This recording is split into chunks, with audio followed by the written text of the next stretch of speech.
কয়েকদিন যাবৎ টানা বৃষ্টি হয়েছে। বৃষ্টির মধ্যে প্রচুর পানি হয়েছে আশেপাশে এবং প্রচুর মাছ ধরা পড়ছে। বিভিন্ন পদ্ধতিতে বিভিন্নজন মাছ ধরছেন নতুন বাড়িতে। এই জায়গাটায় ঝাইট জাল পেতে মাছ ধরা হচ্ছে। দেখতে পাচ্ছেন অনেক বড় একটা জাল পাতা হয়েছে ছোট্ট একটা কালভার্টের পাশেই। খুব সুন্দর একটা পদ্ধতিতে মাছ ধরা হচ্ছে এবং প্রচুর পরিমাণে মাছ ধরা পড়ছে এই জায়গাটায় ভোরবেলা থেকেই। তো দেখতে থাকুন কী কী মাছ পাওয়া যায় এই জায়গাটায়। কিছুক্ষণের মধ্যেই জালটি তোলা হবে। এই জালটি মূলত কিছুক্ষণ পর পরেই তোলা হয় এবং বেশ ভালো পরিমাণে মাছ ধরা পড়ে মোটামুটি প্রতিটারই।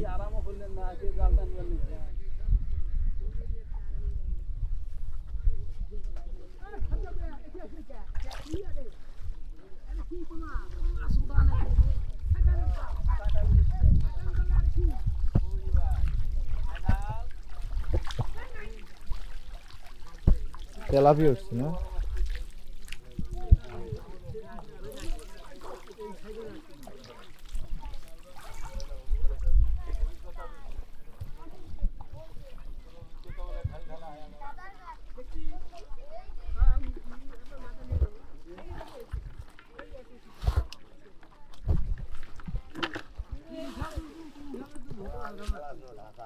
আঙ্গা দি ঠান্ডু মাছ